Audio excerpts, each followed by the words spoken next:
I have a plan for the people of my country. মনে করুন 2026 সালের 12ই ফেব্রুয়ারি BNP ক্ষমতায় আসলো। কেমন হবে সেই বাংলাদেশ? টাইম মেশিনে আপনাদেরকে কিছুক্ষণের জন্য 2031 সাল পর্যন্ত ঘুরিয়ে আনবো। বিএনপি যদি কোনোভাবে ক্ষমতায় আসেই, তাহলে আমরা যে বাংলাদেশকে দেখব তার একটা প্রতিচ্ছবি আজকের অনুসন্ধানে তুলে ধরার চেষ্টা করা হবে।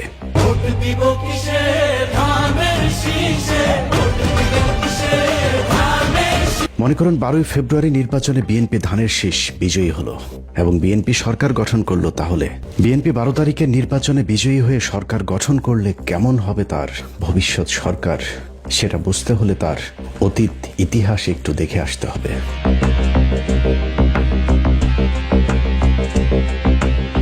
আওয়ামী লীগের 15 বছর ভোটারবিহীন নির্বাচনে ক্ষমতায় থাকার যে থিওরি, সেটার উদ্ভাবক ছিল বিএনপি। বাংলাদেশ স্বাধীনের পর প্রথম গণতান্ত্রিক নির্বাচন হয় 1991 সালে। সেই নির্বাচনে বিএনপি ক্ষমতায় আসার পর 1996 সালে প্রথম নির্বাচিত কোনো সরকারের 5 বছর পূর্ণ হয়। কিন্তু ক্ষমতার 5 বছর পূর্ণ হবার পরেও বিএনপি নির্বাচন দিতে গড়িমসি শুরু করেন। ফলশ্রুতিতে জামাত, আওয়ামী লীগ সহ প্রধান রাজনৈতিক দলগুলো 1996 সালের 15ই ফেব্রুয়ারির সেই পাতানো নির্বাচনকে বয়কট করে। কিন্তু সংকটের সমাধান না করে বিএনপি জোরপূর্বক এক নির্বাচন অনুষ্ঠানের মাধ্যমে আরও এক মেয়াদ ক্ষমতায় থাকার চেষ্টা চালায়। সে নির্বাচনের পর সরকার গঠন করলেও বিএনপি 3 মাসের বেশি টিকতে পারেনি। একই বছরের 12ই জুন তত্ত্বাবধায়ক সরকারের অধীনে আরেকটি নির্বাচন হলে সেই নির্বাচনে বিএনপি পরাজিত হয়। এরপর 1996 সাল থেকে 2001 সাল পর্যন্ত আওয়ামী লীগের ইসলাম বিদ্বেষী সরকারের বিরুদ্ধে একজোট হয়ে বিএনপি, জামায়াত সহ 4টি রাজনৈতিক দল 2001 সালের 1 অক্টোবরের নির্বাচনে আওয়ামী লীগের বিরুদ্ধে রায় দেয় এদেশের মানুষ। 2001 সালে বিএনপি জামায়াত জোট সরকার 5 বছর ক্ষমতায় থাকার পর আবারও ক্ষমতা হস্তান্তরে গড়িমসি শুরু করে বিএনপি। বিচারপতি KM হাসানকে নিয়ে নানা ধরনের নাটকীয়তার পর বিএনপি পন্থী শিক্ষক ইয়াজউদ্দিন আহমেদকে একাধারে তত্ত্বাবধায়ক সরকারের প্রধান এবং রাষ্ট্রপতির পদে বসানো হয়। কিন্তু নিজের লোককে তত্ত্বাবধায়ক সরকারের প্রধান বানিয়ে আবারও ক্ষমতায় বসার স্বপ্ন পূরণ হয়নি বিএনপির। 2006 সালের জানুয়ারির 11 তারিখে শুরু হয় সেনাবাহিনীর নেতৃত্বে বহুল আলোচিত 111 সরকার। বাংলাদেশের ক্ষমতাসীন দল হিসাবে বিএনপির চ্যাপ্টার ওই দিনই ক্লোজ হয়ে যায়।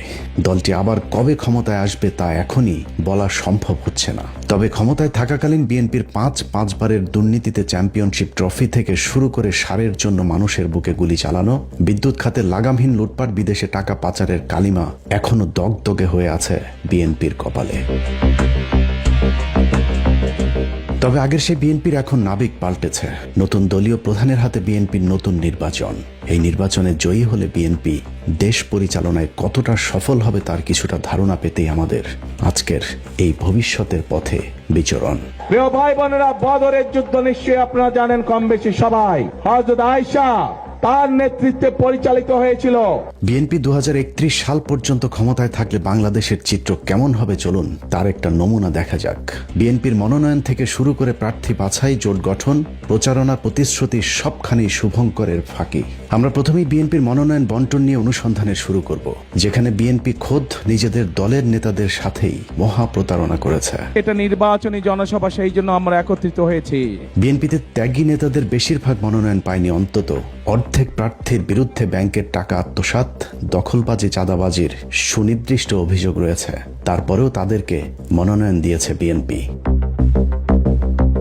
এই মনোনয়ন প্রক্রিয়া থেকেই শুরু হয়েছে দুর্নীতি। একজনকে মনোনয়ন দিয়ে টাকা নেওয়া হয়েছে একাধিক নেতার কাছ থেকে, যাদের অনেকেই মনোনয়ন না পেয়ে এখন টাকা উদ্ধারে কঠিন যুদ্ধ করে যাচ্ছেন। এবার ত্রয়োদশ জাতীয় সংসদ নির্বাচনে আমি একজন নমিনেশন পদপ্রার্থী ছিলাম। আমি বাংলাদেশ জাতীয়তাবাদী দলের একজন সাধারণ কর্মী। আমার প্রচারণা দেখে জনাব কয়সার আহমেদ, যুক্তরাজ্য বিএনপির সেক্রেটারি, উনি আমাকে যেভাবে হোক আমার নাম্বারটা সংগ্রহ করে এবং আমার সঙ্গে সে যোগাযোগ করে। সে আমাকে বলে যে উত্তরবঙ্গের নমিনেশনের, বাংলাদেশ জাতীয়তাবাদী দলের নমিনেশনের যে ফাইল তার কাছে, সো এই বাঘাচারকাটে একজন অভিভাবক দরকার। এই অভিভাবকের সন্ধানে তারা খুঁজতেছে, কিন্তু ভালো কোনো অভিভাবক পাচ্ছে না। তারা আমাকে পছন্দ করে চয়েস করেছে, সেটা আমাকে নমিনেশন দিতে চায়। তো পার্টি ফান্ডে আমাকে 3 কোটি টাকা দিতে হবে। সে জনাব তারেক রহমান খুব ঘনিষ্ঠ ভজন কাছের লোক, So আমি বিশ্বাস করি এবং আমি তাকে 65 লক্ষ টাকা আমার আত্মীয় স্বজনের মাধ্যমে তার 2টা অ্যাকাউন্ট নম্বর দেয়, সে অ্যাকাউন্টে জমা করি। দেখলাম 1 মাস পার হয়ে গেল, পারে না। আমি বুঝতে পারছি সে পারেনি, সে আমার সাথে ফ্রড করেছে। এই চিত্র প্রায় বিএনপির প্রতিটি আসনেই। কোথাও টাকা দিয়ে ব্যর্থ হয় ত্যাগী নেতারা মনোনয়ন পাননি, কোথাও টাকা দিয়ে মনোনয়ন পেয়েছেন, আবার কোথাও আম ছালা দুটোই হারিয়েছেন। টাকা পয়সা যে এই পয়সা এটা আপনারা জানলেন কিভাবে? সবাই জানে, আপনি সবাই জানে।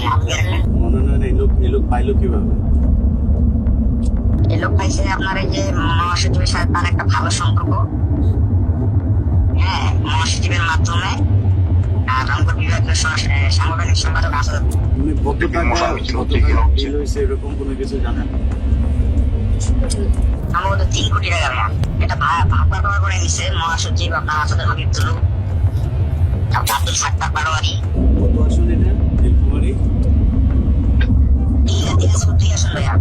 আমরা আন্দোলন সংগ্রাম এত কষ্ট করলাম, এই করে এখন যে সুদিন দেখলো আবার উনি এসে টাকা আছে, এইসব মানুষের তো সুযোগ আছে ভাই, ওরা তো আসলে জায়গা পেয়ে যায়।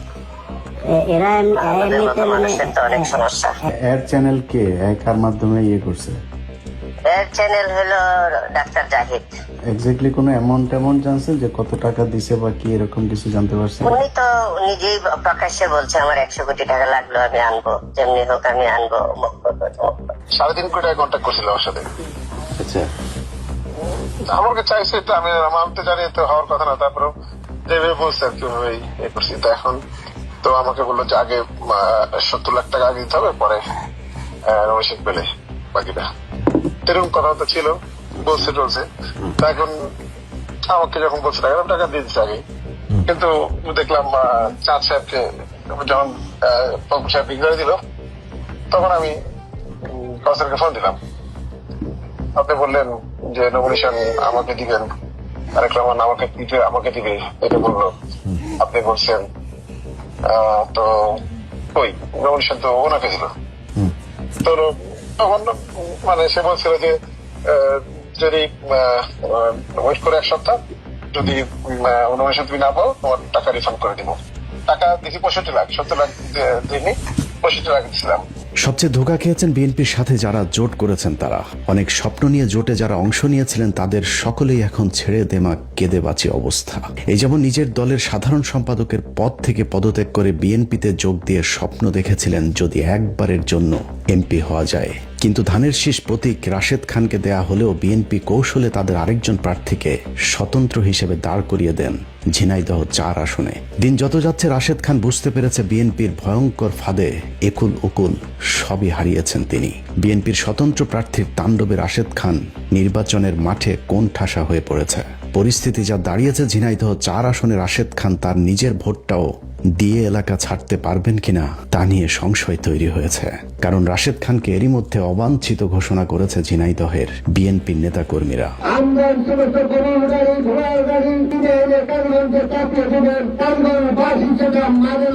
একই অবস্থা গণ অধিকার পরিষদ নামে কথিত এই রাজনৈতিক দলের প্রধান নেতা নুরুল হক নুরুর আসনে যা শুরু হয়েছে তাতে যে কোনো সময় নুরুকে মেরে ফেলতে পারে এমন আশঙ্কা করেছেন ভাতারের আশায় লাং হারানো রাজনীতিবিদ নুরুল হক নুরুর অভিযোগ তার কর্মীদেরকে ধর্ষণও করেছে বিএনপির সমর্থকেরা। হাসান মামুন আমাদের কর্মীদের কি এই হত্যা করছে, রেপ করছে, বাড়িঘর জ্বালিয়ে দিচ্ছে, পুড়িয়ে দিচ্ছে। কয়েকদিন পরে হয়তো আমারও লাশ পাওয়া যেতে পারে। অথচ বিএনপি তাকে কথা দিয়েছিল ওই আসনে বিএনপির কোনো প্রার্থী থাকবে না। নুরুল হক গণ অধিকার পটুয়াখালী 3। নুরুর রাশেদের মতো কুলহারা কলঙ্কিনীর মতো ব্যর্থ হবার পথে আরেক রাজনীতিবিদ আন্দালিব রহমান পার্থ। এক দল এক নেতা আন্দালিব রহমান পার্থ নিজ দলের সবাইকে পথে বসিয়ে নিজে চেয়েছিলেন এমপি হতে, কিন্তু ভোলায় 1 আসনে পার্থকে দেয়া হলেও বিএনপি তাদের আরেকজন প্রার্থীকে কৌশলে প্রার্থী করে রেখেছেন। সূত্র জানিয়েছে বিএনপির পক্ষ থেকে কথিত বিদ্রোহী প্রার্থীকে বলা হয়েছে পার্থের লোকজনকে পিটিয়ে পাঠিয়ে যদি জিতে আসতে পারো তাহলে আবারও ফুলের মালা দিয়ে বরণ করে নেওয়া হবে। সেই আশ্বাসী ভোলা 1 আসনে প্রতিদিনই চলছে বিএনপি আর জোট প্রার্থী পার্থের দলের মাঝে রক্তক্ষয়ী সংঘর্ষ।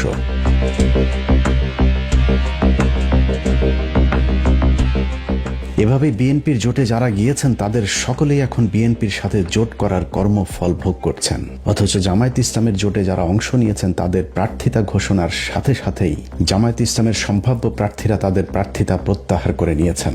10 দলীয় নির্বাচনী ঐক্যের চূড়ান্ত প্রার্থী হিসেবে এনসিপির জুবাইরুলকে সমর্থন দিয়ে নির্বাচন থেকে সরে দাঁড়ালেন চট্টগ্রাম 8 আসনের জামায়াতের প্রার্থী ডাক্তার মোহাম্মদ আবু নাসের। জামায়াত ইসলামী কেন্দ্রীয় সংগঠনের সিদ্ধান্ত এবং 10 দলীয় জোটের সিদ্ধান্তের প্রেক্ষিতে নারায়ণগঞ্জ 3 আসন থেকে বাংলাদেশ জামায়াত ইসলামী মনোনীত প্রার্থী দাঁড়িপাল্লা প্রতীকে ডক্টর ইকবাল হোসেন ভূঁইয়া আজকে থেকে ফরমালি সরে দাঁড়ালেন।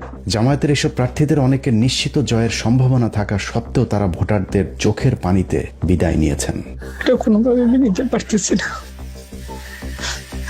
আজকে যাকে দেওয়া হয়েছে কেন্দ্রতে এজেন্ট দেওয়ার মতন লোক নাই, আর যেখানে আপনার জনপ্রিয়তা সবার উপরে।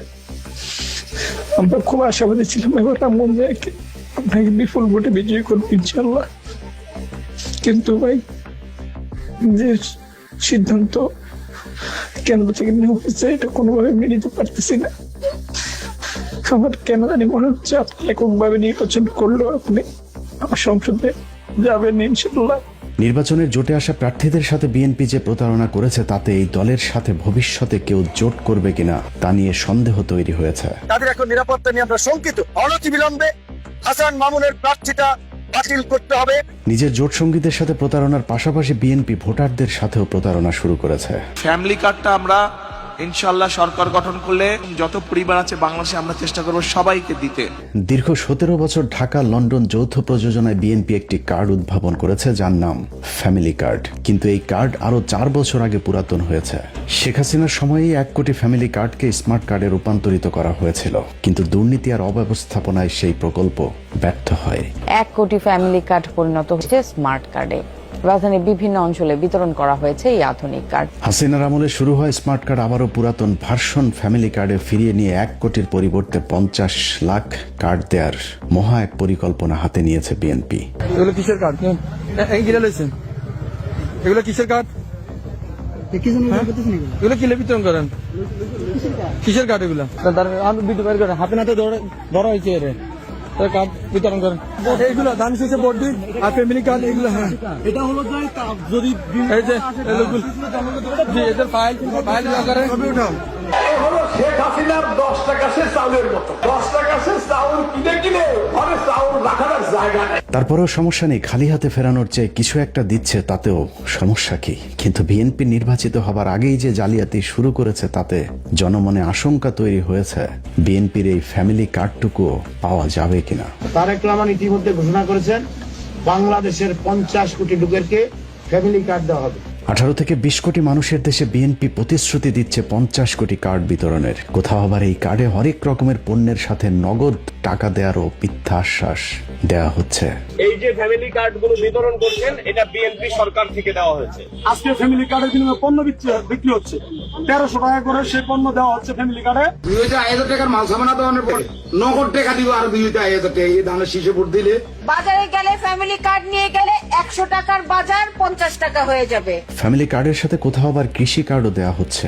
আপনাদের ওয়াইফের জন্য একটা ফ্যামিলি কার্ড করে দেবে, আর আপনাদের কৃষির জন্য কার্ড করে দেবে। ফ্যামিলি কার্ড এবং আছে কৃষি কার্ড।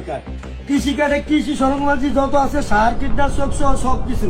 এই কার্ড ব্যাংকে দেওয়ার সাথে সাথে টাকা দেবে, হয়তো 15,000 টাকা লাগবে 15,000 দিল, নাহলে 20,000 লাগবে 20,000 দিল। এই ফ্যামিলি কার্ডের মাধ্যমে আপনি 25 কেজি চাল কিনতে পারবেন, 1 কেজি নুন কিনতে পারবেন, একদম বিনামূল্যে বিনা পয়সা। আর যদি লোনের দরকার হয় ব্যাংকে যাবে, ওই তোমার আরএস খোতানো যাবে না, এসে খোতানো যাবে না, এই কার্ড ব্যাংকে দেওয়ার সাথে সাথে টাকা দেবে, হয়তো 15,000 টাকা লাগবে 15,000 দিল, নাহলে 20,000 লাগবে 20,000 দিল।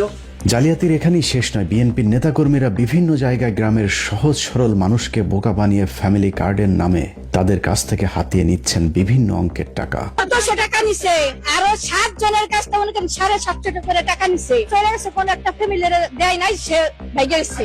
আপনাদের কাছে কত করে টাকা চাচ্ছ? 100 টাকা। বিএনপির বিভিন্ন মিছিলগুলোতে বিরিয়ানির প্যাকেট আর টাকার প্রলোভন দেখিয়ে মানুষকে ভাড়া করে নিয়ে যাওয়া হচ্ছে, কিন্তু যেসব মানুষকে ভাড়া করে আনা হচ্ছে তাদের সাথেও ধোঁকাবাজি করেছে দুর্নীতিতে 5 বারের চ্যাম্পিয়ন এই দলটি। ও করলো কি 300 কোটি টাকা দেবো 300 টাকা পাইছেন না দেয় নাই। কার মিছিল গেছিলেন? এর মধ্যে একটি আপনার পাইছেন না? বিএনপি তাদের নতুন প্রতারণার ফাঁদ পেতেছে আওয়ামী লীগ এবং সংখ্যালঘু ভোটারদেরকে ধরতে, কিন্তু বাস্তবতা বলছে তাদের সাথেও প্রতারণা করবে বিএনপি। কারণ 5 তারিখের পর আওয়ামী লীগের ব্যবসা প্রতিষ্ঠান দখল, মামলা বাণিজ্য, এমনকি সংখ্যালঘুদের জমি জায়গা দখলে নেতৃত্ব দিয়েছে বিএনপির নেতাকর্মীরা। নির্বাচনের পর বিএনপি ক্ষমতায় এলে সংখ্যালঘুরা কেমন থাকবে তারও একটা চিত্র এরই মধ্যে ফুটে উঠেছে। হাসিনা পালানোর পর 6 আগস্ট আমার ছোট দোকানেও আবার হামলা চালায়, সবাইকে আমাদের সবাইকে মারধর করে, আমার পরিবারে, আমার দিদাকে, আমাকে, আমার রোগাক্রান্ত বাবাকে। এরা হলো বরিশাল বিএনপির সাবেক যুগ্ম সাধারণ সম্পাদক সৈয়দ জামাল হোসেন নোমানের। তারপরেও বিএনপি আওয়ামী লীগ এবং হিন্দুদের ভোট পেতে নানা ধরনের লোভনীয় অফার দিয়ে মাঠে নেমেছে। আওয়ামী লীগ বিএনপির ভাই ভাই দানের শীষে ভোট চায়। আদালতে চলমান অবস্থাতেই বিএনপি ক্ষমতায় গেলে সব মামলা তুলে নেয়ার মিথ্যা আশ্বাস দেওয়া হচ্ছে বিএনপির সর্বোচ্চ পর্যায় থেকে। যত মামলা আছে আওয়ামী লীগের বিরুদ্ধে আমরা সমস্ত মামলাগুলো তুলে নেব। 1.5 বছর আওয়ামী লীগের কাছ থেকে মামলা বাণিজ্য করবার পর পাপিয়ার ঘর জামাই হারুনুর রশিদ এখন আশ্বাস দিচ্ছেন আওয়ামী লীগের কাউকে হয়রানি করা হলে থানা ঘেরাও করা হবে। সুনির্দিষ্ট কোনো মামলা নাই, এর বাইরে কোনো লোককে যেন হয়রানি করা না হয়। যদি হয়রানি করা হয় আমি জনসাধারণকে নিয়ে কিন্তু আমি থানা ঘেরাও করবো, একদম পরিষ্কার বলেছি। এভাবেই ভোটের লড়াইয়ে জিততে অতীত ভুলে আওয়ামী লীগের লোকজনকে রাজনীতিতে পুনর্বাসন করে দেওয়ার চেষ্টা চালাচ্ছে বিএনপি। আমি বললাম এই ওয়ার্ডে এই বাড়িতে বসে নৌকার ভোট চেয়েছিলাম, আজকে এই ওয়ার্ডে বসে আজকে আপনাদের কাছে ধানের শীষে ভোট চাইছি। কিভাবে নেত্রী হতে হয় সেটা প্রমাণ করে দিয়ে গেছে শেখ খালেদা জিয়া। আসসালামু আলাইকুম। জয় বাংলা, জয় তারেক রহমান জিন্দাবাদ, সারেন্দ্র অহংকার তারেক রহমান জিন্দাবাদ। এই বলি আমি শেষ করছি। জয় বাংলাদেশ জিন্দাবাদ। জয় বাংলা, জয় রহমান জিন্দাবাদ। বিএনপির মিটিং, মিছিল, জনসভায় এখন প্রকাশ্যেই জয় বাংলার স্লোগান দেওয়া হচ্ছে। সব মিলিয়ে আওয়ামী লীগ আর বিএনপি এখন এক অভিন্ন সত্তা। চোর, বাটপার, চাঁদাবাজেরা আজ একই ছাতার নিচে দাঁড়িয়েছে। তবে আওয়ামী লীগের সাথে বিএনপির এই মাখামাখি যে 12 তারিখের ভোটে জেতার কৌশল, সেটা মাঝে মধ্যে তাদের নিজেদের মুখ ফসকে বের হয়ে যাচ্ছে। আমাদের মতো অনেকেই মনে করেছিল তারেক রহমান দেশে ফিরলে হয়তো বিএনপির অন্যরকম এক রূপ দেখা যেতে পারে, কিন্তু যাহা লাউ তাহাই কদু। বিএনপি সরকারের অতীতের দুঃশাসনের কথা মনে পড়লে সবার আগে একটি ভবনের নাম ভেসে ওঠে, তার নাম হাওয়া ভবন। অভিশপ্ত এই ভবনের সাথে একজন ব্যক্তির নাম জুড়ে আছে, যার নাম গিয়াসউদ্দিন আল মামুন। অনেকেই মনে করেন মামুনের সাথে তারেক রহমানের সম্পর্কের অবনতি হয়েছে, কিন্তু বাস্তবে মামুন এখনো তারেক রহমানের সবচেয়ে ঘনিষ্ঠ জনদের একজন। যদিও সম্পর্ক টিকিয়ে রাখতে নতুন কৌশলের আশ্রয় নিয়েছে বিএনপি। গিয়াসউদ্দিন আল মামুনকে পর্দার আড়ালে রেখে তার আপন ভাই হাফিজ ইব্রাহিমকে দেয়া হয়েছে ভোলা 2 আসনের মনোনয়ন, যা ভোলার সাধারণ মানুষকে চরমভাবে উদ্বিগ্ন করে তুলেছে। 1 বছর এই যে 5 আগস্টের পরের তোরে লুটফাট করছে জাগরে নিয়া। আমার ফেসবুকে লেখছে হাফিজ ইব্রাহিমের নিয়ে কথা বললে হাত পাও ভেঙ্গে গুড়া করিয়া ফেলবো। আমার নিজের ঘর, আমার কড়াই করা সম্পদ এবং আমার বসত ঘর, যেখানে আমি 20-22 বছর ধরে বসত করতেছি, থাকতেছি, সেখান থেকে আমার এই 2 বাচ্চা নিয়ে আমার ওদিক থেকে মাইরে তারপরে বের করে দিছে। এমন অবস্থা করছে যে আমি কোন রকম জানটা নিয়ে বের হয়েছি। সেখানে বিএনপির সাঙ্গপাঙ্গ ছিল, যে বললাম যাদের নাম নাসিম কাজী ছিল। নাসিম কাজী আমি প্রথম শুরু থেকেই বলছি বিএনপি বন্দিবাদা বিএনপি হয়েছে গুন্ডারিন, এটা একটা মানুষ নেই, সব গুন্ডায় বইরে গেছে। যেখানে মহিলাকে অত্যাচার করে, চুল কেটে দেয়, ওটা করে, এটা করে, সব কিছু গুন্ডারিন। আমার এই দোয়ান পাট সব ভাঙ্গা চূড়া করছে, আমার গলায় 2টা বগিটাও ধরছে। এইভাবে ধরে এই শালি চুট মারানি মোবাইল দিয়ে আনা করে দাও দিয়া উবয়া আনা করে দিন। 15 মিনিটসের কাছে আসা নথিতে দেখা যায় গিয়াসউদ্দিন আল মামুনের ভাই হাফিজ ইব্রাহিম, তার স্ত্রী মাফরুজা সুলতানার সহ পরিবারের সদস্যের নামে কয়েকশো কোটি টাকার ঋণ খেলাপি রয়েছে। শুধুমাত্র ফার্স্ট সিকিউরিটি ব্যাংকেই খেলাপি ঋণ রয়েছে 106 কোটি টাকা। তারপরেও তার প্রার্থিতা বাতিল করা যায়নি, কারণ বিএনপির সর্বোচ্চ নীতি নির্ধারকদের চাপে ব্যাংক কর্তৃপক্ষ এবং নির্বাচন কমিশন হাফিজ ইব্রাহিমের প্রার্থিতা বাতিল করার সাহস দেখায়নি। পর্দার আড়ালে থাকা গিয়াসউদ্দিন আল মামুনের ক্ষমতাকে কাজে লাগিয়ে হাফিজ ইব্রাহিম ভোলায় এক ত্রাসের রাজত্ব কায়েম করেছেন। এমনকি বিএনপির সম্ভাব্য যেসব প্রার্থী মনোনয়নপত্র তুলতে চেয়েছিলেন তাদেরকেও এলাকাতেই ঢুকতে দেয়নি হাফিজ ইব্রাহিম। কিছু সন্ত্রাসী, আমি যতটুকু জানি, ওনারা হাফিজ ইব্রাহিমের পক্ষে স্লোগান দিয়ে ওদের উপরে হামলা চালায়। ভোলার বোরহানুদ্দিন এবং দৌলত খান উপজেলার বাজার ও নদী ঘেঁষা চরগুলোকে কেন্দ্র করে ব্যাপক চাঁদাবাজির অভিযোগ উঠেছে গিয়াসউদ্দিন আল মামুনের ভাই হাফিজ ইব্রাহিমের বিরুদ্ধে। স্থানীয় সূত্রগুলো জানিয়েছে উপজেলায় অন্তত 30টির বেশি বাজার ও একাধিক চর এলাকা থেকে তিনি ও তার অনুসারীরা মোটা দাগে প্রতি মাসে 50 কোটি টাকার বেশি চাঁদা আদায় করছেন। বাজার ইজারা, ফসল উৎপাদন, পরিবহন ও বর্গা জমির নামে এই চাঁদাবাজির ফলে সাধারণ ব্যবসায়ী এবং কৃষকদের উপর বাড়তি চাপ সৃষ্টি হয়েছে।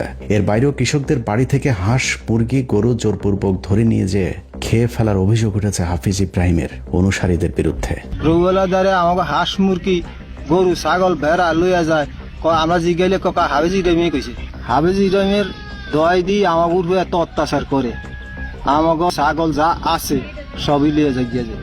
আমাকে তো টেয়া খোঁজে, ঘাসের টেয়া দিতাম, আমরা ঘাস টেয়া দেই না দেখিয়া এই আমার উপর অত্যাচার করে হাফিজ ইব্রাহিমের অনুসন্ধানে জানা যায় বোরহানুদ্দিন উপজেলার বোরহানুদ্দিন বাজার, কুঞ্জিরহাট বাজার, কালীরহাট, চৌমোহনীর হাট, শিকদারহাট বাজার, মানিকারহাট, মুন্সিরহাট, আলিমউদ্দিন বাংলা বাজার, মোল্লারহাট বাজার, গফুরগঞ্জ বাজার সহ কুঞ্জিরহাট, বোরহানুদ্দিন ও বোরহানগঞ্জ বাজার থেকে 1 কোটি টাকার বেশি চাঁদা তোলা হচ্ছে। আমরা কোনো মাস্টার পাই এটা কারা? এনে সালুদ্দিন ওরা চাইবে আইসি ওরা জিজ্ঞাম ভাই তুই কারেন দিয়ে আমাকে ব্যাকের কিছু নষ্ট করিস কি এই বিদায় এই ধরেন ওরা আইয়া বিসিআর এই পিটান আরম্ভ না করছে। বোরহানুদ্দিনের পাশের চরগুলোর মধ্যে চর শরীফাবাজ, চর রামকানাই, চর গিরিশ, পাতার চর, ধারিয়া সাকুচিয়া, বয়ার চর, রিভার ব্লক ও চর কলাগাছিয়ার মানুষ যেন অত্যাচারী এক জমিদারের অধীনে প্রজা হয়ে বাস করছেন, যে কারণে এই আসনটিতে দাঁড়িপাল্লার প্রার্থীর ভূমিধস জয়ের সম্ভাবনা তৈরি হয়েছে।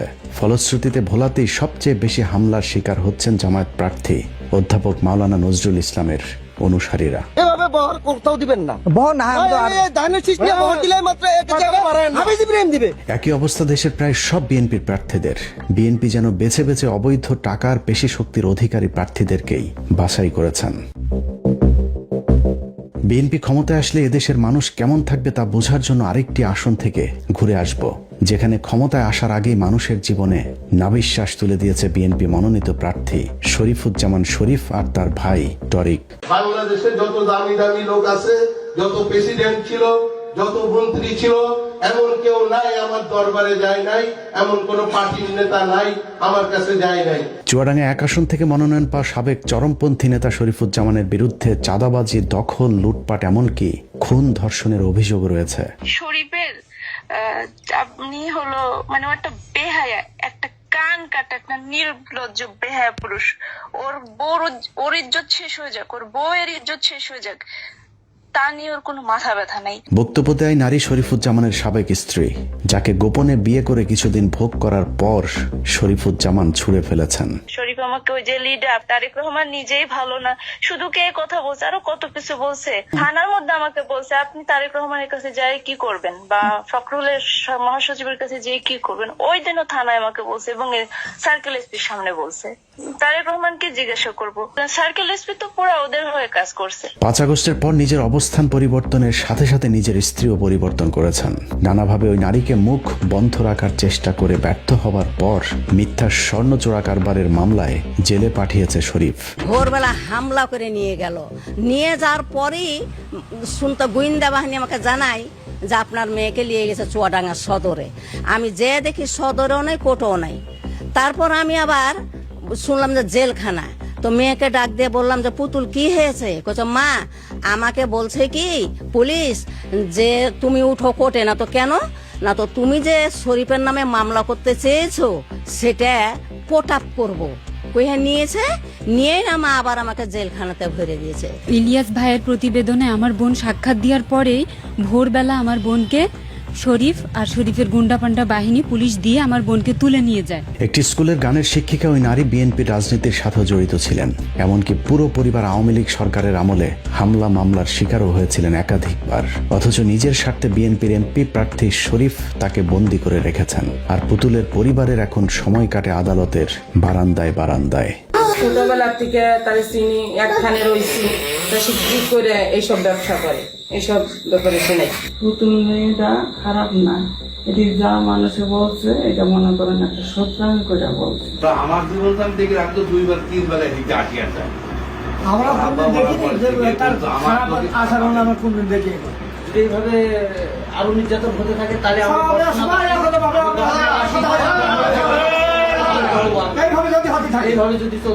যে মামলায় পুতুল নামের ওই নারীকে জেলে পাঠানো হয়েছে সেই মামলার প্রধান আসামি জনৈক আসমা বেগমের পরিবার জানিয়েছে আসমার সাথে শরীফের সাবেক স্ত্রী পুতুলের কোনো সম্পর্ক নেই। জি না, আমার ওয়াইফও পুতুলকে চিনে না বা আমরা আমার ফ্যামিলির কেউ পুতুল নামে কাউকে চিনে না। আমি পুতুল বলে কোনো মেয়েরই চিনি না, আমি এখন যা পুতুল কিনা আমার চোখেই দেখলাম না তারে। এভাবেই চুয়াডাঙ্গা 1 আসনের বাসিন্দারা যেন এক মগের মূল্যকে বাস করছেন। দখল চাঁদাবাজি এই জনপদের মানুষের কাছে এক নিত্যকার ব্যাপার হয়ে দাঁড়িয়েছে। আবার থানায় কি জমা দিয়ে আসবো বুঝেছিস, আধা ঘন্টা 20 মিনিটের ভেতরে কি করবি কর। ক টাকা দিতে হবে ভাই? তুই থানায় বসে শোনা জাহিন ভাই, তুই ক টাকা পারবি বল? তুই আমাকে আধা ঘন্টা সময় দাও ভাই। তুমি কি খুশি ভাই? জাহিন ভাই বলো। একটা করে মানুষ ফোন দেবে, তোর ভাইয়ের একটা করে ডাং দিয়ে মারবো। তুই বাদে তোদের একটা কেউ ফোন দেয়, আবার থানায় কি জমা দিয়ে আসবো বুঝেছিস। আধা ঘন্টা 20 মিনিটের ভেতরে কি করবি কর। শরীরে তো ধরাই যায় না, সে বলে আমরা আর ওর মধ্যে কিচ্ছু করতে পারবো না, জমি ওরা নিজে বলেছে ওদের দিতেই হবে। মানে অকথ্য ভাবে গালি গালাজ দিলে তো শরীফ বাপের সাথে দেখা করা, মানে বাপ সবসময় শরীফ বাপের সাথে দেখা করার কথা বলিস, তুই দেখা করিস নি। আমাকে ওই যে চেয়ার থেকে ফেলে দিয়েছে, তারপরে আবার কলার ধরে নিজে আমার রুম থেকে বের করে নিয়ে আসছে। 4 কোটি টাকার রাস্তা হবে, 1 কোটি টাকা কেটে ফেলছে। ভাগিদার ওই যে শরীফকে দিয়েছে 40%। শরীফ বলছে যে গাছ আমি কাটবো, কার ক্ষমতা আছে দেখি আমাকে ভালো দেখে। এই চাঁদাবাজি করতে করতে মনে করেন যে তার ভাই টনি সাহেব, সে সিঙ্গাপুরে থাকে, সে টাকা পয়সা আছে, সে একটা লবিং করে সেটা রাজনীতির প্ল্যাটফর্ম তাকে দিয়ে দিচ্ছে, করাই দিচ্ছে। স্থানীয় বিএনপি নেতারাও তার বিরুদ্ধে সোচ্চার। তারপরেও শরীফুজ্জামানকে কেন্দ্র থেকে মনোনয়ন দেওয়া হয়েছে, কারণ বিএনপির এই প্রার্থীর ভাই টরিক একজন আন্তর্জাতিক সোনা চোরা কারবারি।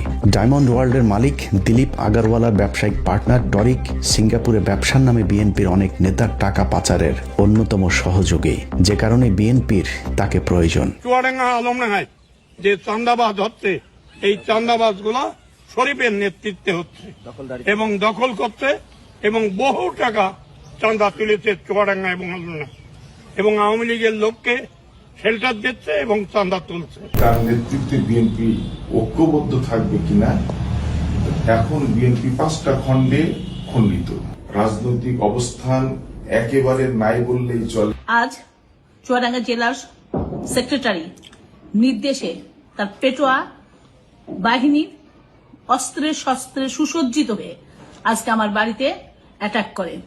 সেই সময় আমার মা বয়স 60-এর ঊর্ধ্বে ভয় পেয়ে দরজা বন্ধ করে দেয়। আমাকে না পেয়ে তারা আমার অফিস ব্যাপকভাবে ভাঙচুর করে, যেটা আমার জন্য অত্যন্ত দুঃখজনক। চুয়াডাঙ্গা 1 আসনের দাঁড়িপাল্লার প্রার্থী অ্যাডভোকেট মাসুদ পারভেজ রাসেলের বিনা প্রতিদ্বন্দ্বিতায় জয়ের সম্ভাবনা তৈরি হয়েছে, যে কারণে শরীফের নেতাকর্মীরা এলাকায় মানুষকে নানাভাবে ভয় ভীতি দেখিয়ে ভোটে জেতার চেষ্টা চালিয়ে যাচ্ছে। তোরা আওয়ামী লীগ করিস, যাই করিস, এখন আওয়ামী লীগ বিএনপির কোনো ভেদাভেদ নেই। এখন আওয়ামী লীগের বিএনপি এক হয়ে গিয়েছে, বুঝতে পেরেছিস? জামাতের বিরুদ্ধে দাঁড়াইতে হবে, ভোট কানে শিখে দিতে হবে, যেহেতু নৌকা নেই। একদম সকাল সকাল ভোট কেন্দ্রে চলে যাবি, আর যে কটা বাড়ির লোক আছে তোদের সব ভোট করার জন্য আমরা দেখতে পাই, আমাদের সামনে মারবি, ঠিক আছে তো? কোথাও বলা হচ্ছে জনগণ ভোট না দিলেও নাকি শরীফুজ্জামান শরীফ ধানের শীষে বিজয়ী হয়ে আসবে। এমপি তো আমরা হবই, আপনারা কেউ ভোট না করলাম। চুয়াডাঙ্গায় আবারও সেই চরমপন্থীদের মাঠে নিয়ে ভোটারদেরকে হুমকি দিয়ে যাচ্ছে শরীফের লোকজন, যে কারণে এলাকায় থমথমে পরিস্থিতি বিরাজ করছে। তোরা হিন্দু সম্প্রদায় ভোট দিতিস নৌকায়, এখন নৌকা আওয়ামী লীগ সব মিলিয়ে মিশে একাকার হয়ে গিয়েছে। আর আমরা গ্রামে ছেলে, সব গ্রামের ছেলে, পাশের গ্রাম কুমলাপুরি ছেলে ভরে দাঁড়িয়েছে। এমপি হবে হলে আমাদের ভাগ্য পরিবর্তন হবে। ধানের শীষে ভোটটা দিবি তো? সকাল সকাল চলে যাবা, তোদের বাড়ি যে কটা আছে সব বুঝি ভোট নিয়ে নিবি, আর তোদের কার সমস্যা। শুধু চুয়াডাঙ্গার শরীফুজ্জামান শরীফ কিংবা ভোলার হাফিজ ইব্রাহিম নয়, সারা দেশেই জনগণের সাথে সাপ লুডু খেলেছে বিএনপি। 1.5 বছরে চাঁদাবাজির সুনির্দিষ্ট অভিযোগে যাদেরকে বহিষ্কার করা হয়েছিল তাদেরকে আবার ঘোষণা দিয়ে দলে ফিরিয়ে এনেছে। সেই সাথে বহিষ্কার হওয়া এসব চাঁদাবাজদের মধ্য থেকে 24 জনকে আবারও বহিষ্কারাদেশ প্রত্যাহার করে ধানের শীষের মনোনয়ন দেওয়া হয়েছে। বিএনপিতে খেলাপি ঋণ রয়েছে এমন প্রার্থীর সংখ্যা 31, যাদের সকলে আওয়ামী লীগ আমলে ব্যবসা করেছে, এমনকি ব্যাংক থেকে লোনও নিয়েছে আওয়ামী লীগের আমলে। এদের মাঝে অনেক প্রার্থীর পরিবারের নামেও খেলাপি ঋণ রয়েছে। সম্প্রতি এশিয়া পোস্টে খোদ মির্জা ফখরুল ইসলাম আলমগীরের ভাইয়ের 22 কোটি টাকার ঋণ মওকুফের খবর বেরিয়েছে। যে ঋণ মির্জা ফখরুল ইসলামের ভাই মির্জা ফয়সাল আওয়ামী লীগ আমলে নিয়েছিলেন। প্রথম প্রশ্ন হলো, আওয়ামী লীগ আমলে মির্জা ফখরুলের ভাই ব্যাংক থেকে লোন পেলেন কিভাবে? আর দ্বিতীয় প্রশ্ন, বিএনপি ক্ষমতায় আসার আগেই যদি ক্ষমতার দাপটে ব্যাংকের লোন মওকুফ করিয়ে নেওয়া যায়, তাহলে ক্ষমতায় আসার পর তাদের পুরো ব্যাংক কবজা করতেও সময় লাগবে না।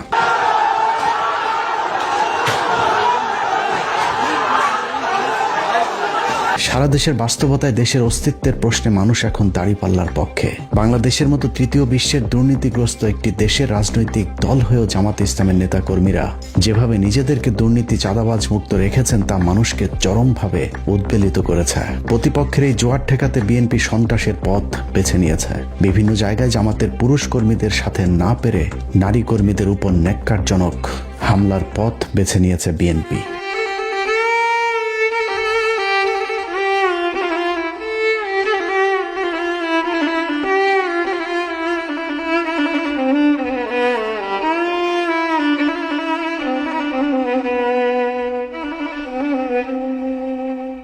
বোরকা পরা নারী মানে বিএনপি তাদের প্রতিপক্ষ ভাবতে শুরু করেছে।